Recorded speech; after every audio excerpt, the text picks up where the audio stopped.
Oke, baik. Assalamualaikum warahmatullahi wabarakatuh. Waalaikumsalam warahmatullahi wabarakatuh.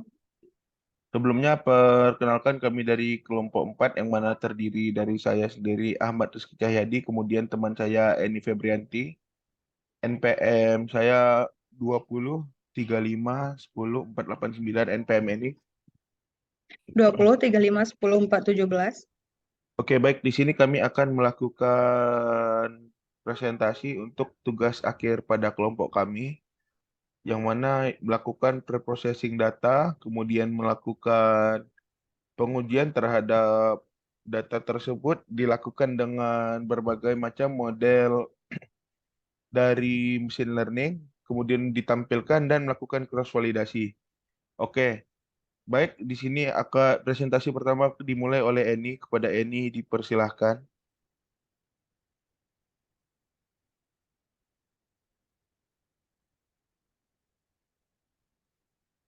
Nah, baik, dalam tugas terakhir kelompok 4, langkah pertama kita lakukan di sini processing. Yang pertama mengimport NumPy Pandas, kemudian setelah kita mengimport library, kita mengimport data yang akan kita uji. Nah, ini merupakan dataset yang akan kita gunakan, kemudian kita lakukan cleaning text, dan ini sama dengan pertemuan selanjutnya. Nah, import regular expression, kemudian kami menghapus huruf besar dan huruf kecil dengan target tweet. Di sini kami melakukan 1000 data, dan ini hasilnya sebagai berikut. Nah, kemudian selanjutnya akan dijelaskan oleh Ahmad Rizky Cahyadi. Oke, baik. Terima kasih kepada Eni. Nah, di sini setelah dilakukan cleaning, didapat data berupa disimpan dengan nama corpus sebagai berikut. Nah, selanjutnya kita dari data tersebut kita bikin kantong atau ya kantong dari model-model tersebut dengan menyimpannya dalam X yang dimana di sini mengubah data-data tersebut menjadi angka 0 dan 1 seperti ini. Oke, pada bagian ini kita sebelum melakukan yang lain kita melakukan dulu cross validasi ya di sini. Nah, yang mana cross validasi ini menggunakan F bias dan mendapatkan hasil seperti ini. Nih, kemudian kita melakukan logistic regression di sini ya. Nah, logistic regression kita dapat akurasi seperti ini. Kemudian di sini kita melakukan KNN. Nah, kita bisa lihat di sini KNN mendapatkan akurasi yang sangat kecil. Kemudian di sini kita melakukan dengan KNN lagi. Di sini kita melakukan dengan SVC, kernel SVC. Nah, kita bisa dilihat mendapat akurasi yang sangat tinggi. Kemudian di sini kita melakukan dengan SVC linear. Nah, ini kita bisa lihat di sini kita melakukan cross validasi dengan menggunakan 1000 data. Nah, kemudian di sini saya juga atau kami juga melakukan uh, cross validasi menggunakan 5000 data. Nah, yang mana tahap yang pertama kita lakukan seperti tadi, import data seperti import library seperti biasa, yaitu NumPy, Panda dan Matplotlib. Kemudian di sini kita set dataset dan dataset yang sama. Nah, akan tetapi yang membedakan tuh di sini saya menggunakan 5000 data. Kemudian kita looping di sini menggunakan data tersebut. Nah, perbedaannya apa dengan kita melakukan satu k data tadi atau 1000 data? Nah, kita bisa lihat di sini. Nah, dengan makin banyak data yang kita gunakan, maka akurasinya yang didapat di sini untuk yang pertama malah makin turun. Yang kedua, nih malah dapat naik untuk akurasi skornya. Kita bisa lihat di sini, nih di logistic regression. Nah, di sini 86, di sini 88. Akan tetapi saya tidak tahu juga kenapa di Gaussian NB ini dia bisa lebih kecil dapat akurasinya. Nah, untuk di KNN itu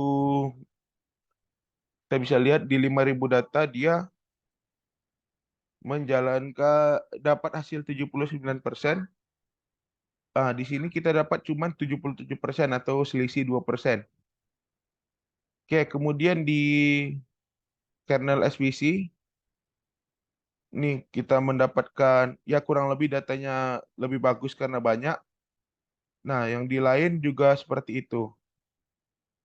Nah, jadi ya, terakhir di sini juga sedikit apa di decision tree kita bisa lihat datanya berkurang karena dilakukan banyak. Nah, mungkin di sini saya bisa membuat kesimpulan sendiri. Ah, untuk beberapa algoritma, jika dilakukan dengan testing banyak data, mungkin hasilnya lebih akurat.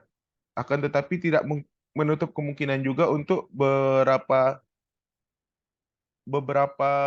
model mesin learning setelah kita lakukan penambahan data malah jadi berkurang. Oke, kita lanjut ke visualisasi.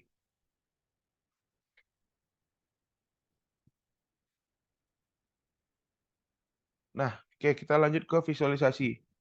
Nah, di sini saya melakukan visualisasi data yang 1000 kali data testing. Nah, kita bisa lihat di sini. Nah, pertama di SVM model. Kita lihat dengan jumlah data 1000, kita lakukan testing, dapat akurasi ini seperti ini, akurasinya 0,8, presisinya 0,6, recall-nya 0,6, advance score-nya 0,6, tapi akurasinya tinggi di sini 0,8 atau 80%. Kemudian di sini training dengan linear regression, yang mana akurasinya ini kita menggunakan bukan cross validasi tetapi menggunakan split data seperti ini, yang mana test size atau data testing kita gunakan 20% dari total data yang digunakan untuk training. Jadi data training itu 80%, yang di sini kita menggunakan 20%. Nah, didapat akurasi seperti ini kalau yang kita menggunakan di linear regression, selanjutnya KNN. Nah, di sini kita bisa lihat juga akurasinya paling kecil KNN. Kemudian training SPM model dengan seperti ini tampilannya dengan akurasi seperti ini. Kemudian kita panggil lagi ini kernel SPM model dengan dapat akurasi 87,5 something. Yang lain-lainnya dengan barcode seperti ini. Nah, ini kemudian kita panggil dengan decision tree classifier atau classification, didapatkan akurasi seperti ini dari 200 data testing ya. Kalau dari 1000 data, didapat akurasi seperti ini. Kemudian di random forest, didapatkan seperti ini.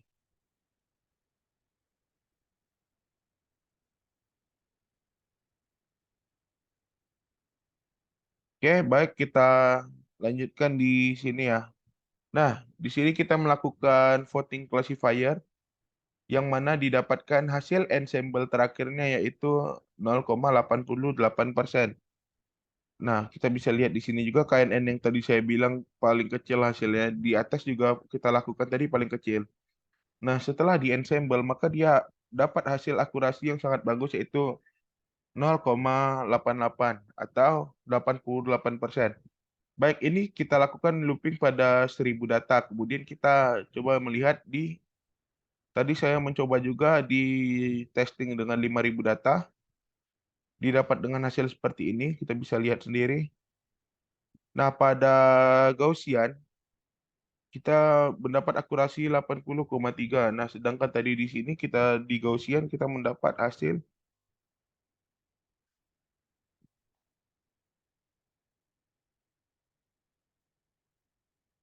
seperti ini. 0,8, 0,8 aja. Di Gaussian Naive Bayes ya. Nih, 0,8, 0,3. Jadi nggak berpengaruh besar untuk di Naive Bayes saya menggunakan 5000 data. Kemudian kita di sini kita lihat di regression model atau logistic regression. Nah, 88,5 di logistic regression 88, atau kita bisa sebut juga 8,9.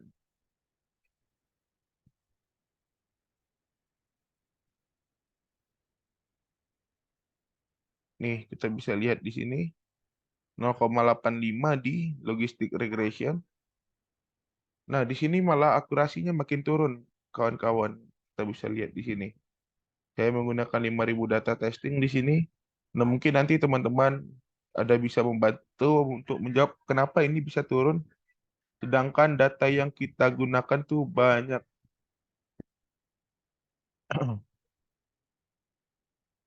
Nih, data yang kita gunakan itu di sini 5.000, yang di sini eh cuman 1.000 data. Oke, kita lanjut di sini KNN. Di sini KNN mendapatkan hasil 7,4. Nah, lebih bagus kawan-kawan di sini di 5.000 data kita mendapatkan hasil KNN sebesar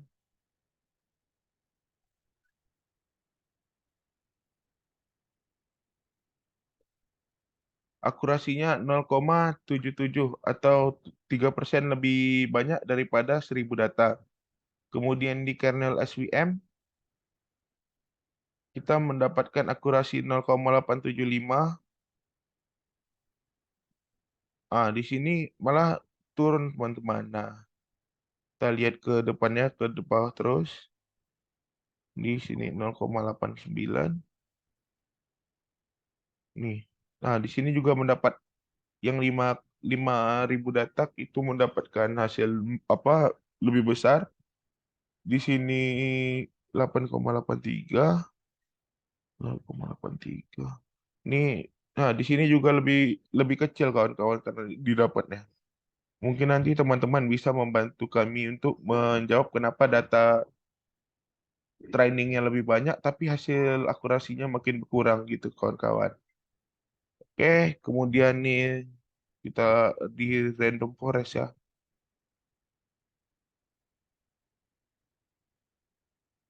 Random forest tidak terlalu berpengaruh kawan-kawan di 5.000 data training yang kami gunakan. Nah, akan tetapi kita lihat kembali di bawah kawan-kawan. Nah, untuk di voting classifier ini dengan menggunakan 5 kali volt. Nah, sama juga di sini kita menggunakan 5 kali volt juga. Terdapat perbedaan yang cukup signifikan dari 1.000 data training dengan 5.000 data training. Yang mana akurasinya kita bisa lihat sendiri lebih besar menggunakan, ada yang lebih besar menggunakan 5.000 data, ada juga yang lebih besar menggunakan 1.000 data seperti ini. Kita lihat di Gaussian NB.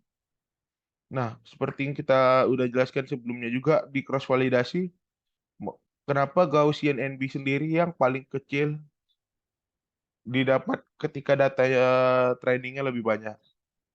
Nah, mungkin sekian dari kelompok kami, lebih dan kurang kami mohon maaf. Billahi taufik wal hidayah. Assalamualaikum warahmatullahi wabarakatuh. Untuk pertanyaan dan lain hal, silahkan nanti bertanya ketika presentasi kelas telah dibuka. Baik, Assalamualaikum warahmatullahi wabarakatuh lagi. Waalaikumsalam warahmatullahi wabarakatuh.